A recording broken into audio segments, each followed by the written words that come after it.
आज आपण समोसे करणार आहोत. त्यासाठी मी इथे मैदा घेतलेला आहे. जी मी वाटी दाखवत आहे त्या वाटीच्या प्रमाणामध्ये मी मैदा घेतलेला आहे. 3 वाट्या मैदा आहे हा. यामध्ये मी टाकणार आहे पाव चमचा ओवा. ओवा याप्रमाणे हातावर थोडासा क्रश करायचा आहे आणि टाकायचा आहे. आणि पाव चमचा जिरं थोडंसं मी कुटून घेऊन टाकलं आहे. अर्धा चमचा मीठ आणि 2 चमचे तूप टाकलं आहे. तुपाऐवजी तुम्ही तेलही टाकू शकता. तेल थोडंसं कडवायचं आणि मग टाकायचं आहे ह्याच्यामध्ये. आता थोडं पाणी टाकून आपण एक डो तयार करूया. घट्ट असा डो तयार करायचा आहे मैद्याचा. ओवा आणि जिरं तुम्हाला कमीच टाकायचं, जास्त टाकू नका. आणि ते थोडंसं क्रश करून टाकायचं आहे, म्हणजे त्याचा फ्लेवर पूर्णपणे पिठामध्ये उतरेल आणि खाताना आपल्याला बाधणारही नाही समोसा. त्याच्यामुळे ओवा आणि जिरं मी क्रश करून टाकलेलं आहे.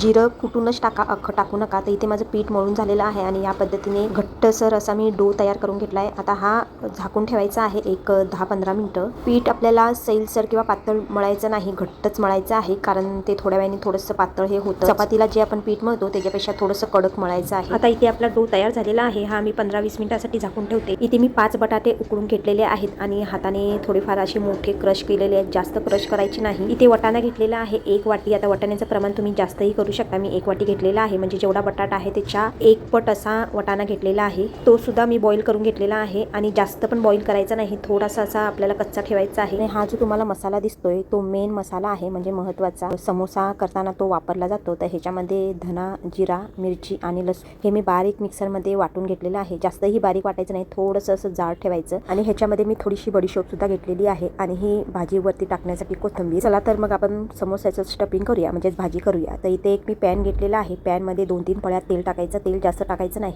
ते व्यवस्थित पसरूया. तेल चांगलं गरम झाल्यानंतर हा जो आपण मसाला केलेला तो मी ह्याच्यामध्ये टाकत आहे. मसाला व्यवस्थित असा फ्राय करायचा. इथे मी एक 10-12 समोस्यासाठी हा मसाला करून घेतलेला आहे. ह्याच्यामध्ये पाव चमचा जिरं, अर्धा चमचा धन आणि एक 10-12 लसूणच्या पाकळ्या, एक 4-5 मिरच्या घेतलेल्या आहेत. आता मिरच्या जर जास्त तिखट असेल तर कमी घ्या. तर इथे मी 4-5 मिरच्या घेतलेल्या आहेत, त्या जास्त तिखट नव्हत्या.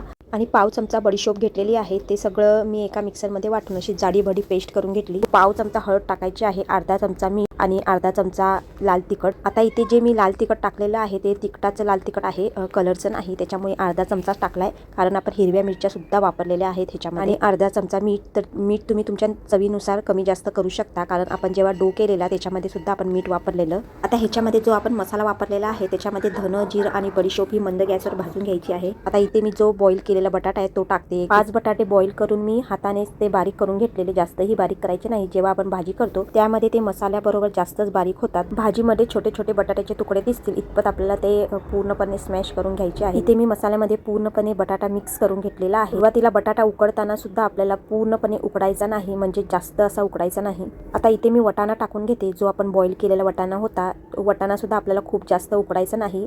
जी आपण समोस्यासाठी जी स्टफिंग करणार आहोत किंवा भाजी करणार आहोत ती थोडीशी जाडी भडी ठेवायची आहे. पूर्णपणे असं विरघळून द्यायचं नाही त्याच्यामध्ये बटाटा किंवा जे वाटाणे आपण टाकलेत ते. खाताना आपल्याला ते दाताखाली आले पाहिजे किंवा दिसले पाहिजे. आणि शेवटला कोथिंबीर टाकून भाजी पूर्णपणे एकजीव करून घ्यायची आहे. कोथिंबीर पूर्णपणे भाजीमध्ये मिक्स करून घेऊया. आता समोसाची भाजी इथं तयार झालेली आहे. आता गॅस बंद करून मी इथे पाव चमचा चाट मसाला टाकलेला आहे. हा ऑप्शनल आहे, तुम्हाला जर टाकायचा नसेल तर नाही टाकला तरी चालेल. पण जे आपण स्नॅक्स करतो त्याला एक चटपटीतपणा येण्यासाठी किंवा चव येण्यासाठी मी ते चाट मसाल्याचा वापर केलेला आहे. भाजी पूर्णपणे थंड झाल्यानंतर मी एका बाउलमध्ये काढून घेते. भाजी पूर्णपणे थंड करूनच आपल्याला स्टफिंग करायचं आहे, नाहीतर गरम गरम भाजी भरली तर समोसे आपल्याला पाहिजे तशी होत नाही, म्हणजे जसा आपल्याला आकार द्यायचा आहे तसा होत नाही, ते विरघळतात थोडेफार. त्यामुळे भाजी पूर्णपणे थंड करून घ्यायची आहे. आता इथे बघा डो आपण तयार केलेला तो एक मी 10-15 मिनिटांसाठी झाकून ठेवलेला. तोपर्यंत मी भाजी करून घेतली, म्हणजे स्टफिंग करून घेतलं समोस्याचं.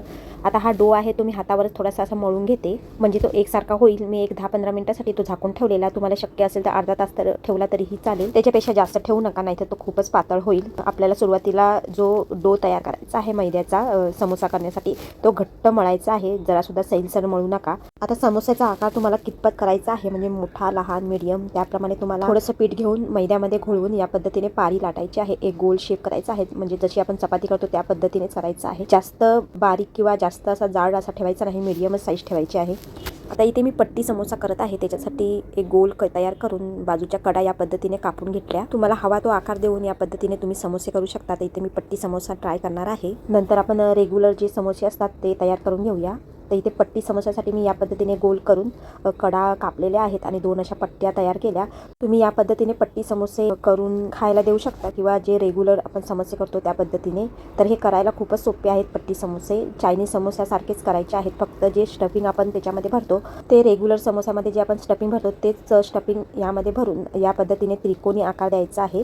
हे दिसायला पण खूप छान वाटतात चायनीज समोस्यासारखे, फक्त स्टफिंग यामध्ये बटाट्याचं असतं. चायनीज समोस्यामध्ये नूडल्स वगैरे भरले जातात, तर याप्रमाणे बघा मी बटाट्याचं स्टफिंग भरून असा त्रिकोणी आकार करून पट्टी समोसा तयार केलेला आहे. या पद्धतीने तुम्ही करून खायला देऊ शकता मुलांना. ते दिसायलाही छान वाटतात आणि मुलंही आवडीने वेगळं काहीतरी असं म्हणून खातात. स्टफिंग भरताना जास्तही भरायची नाही, भाजी ही कमी भरायची आहे, नाहीतर समोसा फाटूही शकतो आणि समोस्यामध्ये जास्त स्टफिंग ही चांगलीही वाटत नाही, कमीच भरायची आहे आपल्याला. तर बघा या पद्धतीने मी एक समोसा केलेला आहे. या पद्धतीने तुम्ही भरपूर असे समोसे करून फ्रीजमध्ये ठेवू शकता आणि जेव्हा तुम्हाला समोसे तळायचे असेल किंवा तयार करायचे असेल तर फ्रीजमधून अर्धा तास अगोदर काढून ते तुम्ही तळून देऊ शकता. तर इथे मी दुसरा पण त्याच पद्धतीने करून घेते. खूपच सोपं आहे पट्टी समोसा करणं. आता हळदी कुंकू सुद्धा जवळ येत आहेत, तर हळदी कुंकाला तुम्ही या पद्धतीने पट्टी समोसा करून नाश्ता म्हणून तुम्ही देऊ शकता किंवा हळदी कुंकाला आपण स्नॅक्स आयटम म्हणून या पद्धतीने पट्टी समोसा करून तुम्ही मैत्रिणींना खायला देऊ शकता.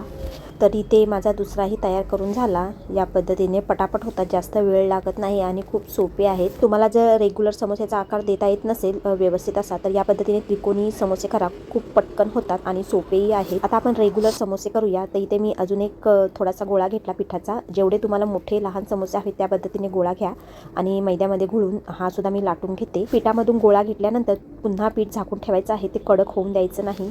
जेवढा तुम्हाला गोळा हवा आहे तेवढा घेऊन जशी आपण पोळ्या लाटतो त्या पद्धतीनेच गोलाकार देऊन हे बघा या पद्धतीने मी मधून कटरने कापून घेतलेला आहे आणि एक भाग घेऊन जी आपण मैद्याची पेस्ट केलेली ती ते लावून घेते.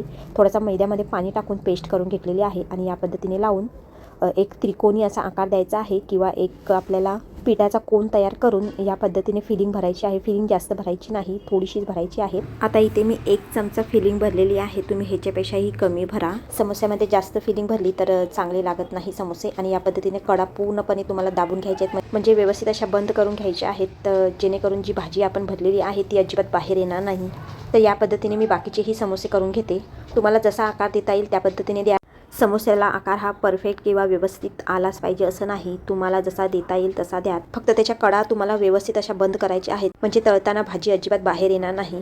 तर या पद्धतीने मी एक करून सगळे समोसे हे करून घेतलेले आहेत. एकदम तुम्ही समोसे करा आणि नंतर तळले तरीही चालतात.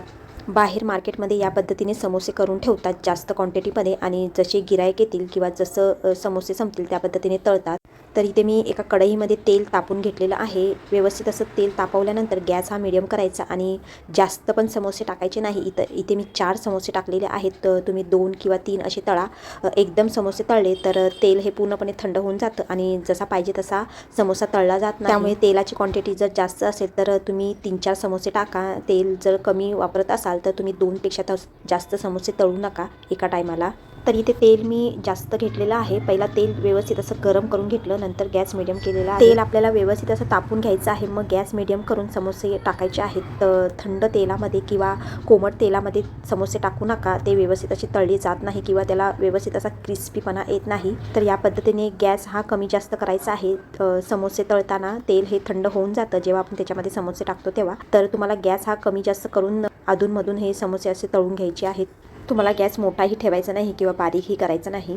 समोसे तळताना अजिबात घाई करायची नाही. तर हे समोसे तळून झालेत, मी एका प्लेटमध्ये काढून घेते आणि बाकीचेही तळून घेते. तर इथे समोस्याबरोबर खाण्यासाठी मी थोड्या मिरच्याही तळून घेणार आहे त्याच तेलामध्ये. मिरच्या धुवून त्याला एक कट मारलेला आहे आणि या पद्धतीने तेलामध्ये फ्राय करून घेते. मिरच्यांना एक कट मारूनच ते तेलामध्ये फ्राय करायचे आहेत, अख्खे टाकू नका नाही तर ते अंगावर उडून येतील. तर इथे फायनली हे समोसे तयार झालेले आहेत.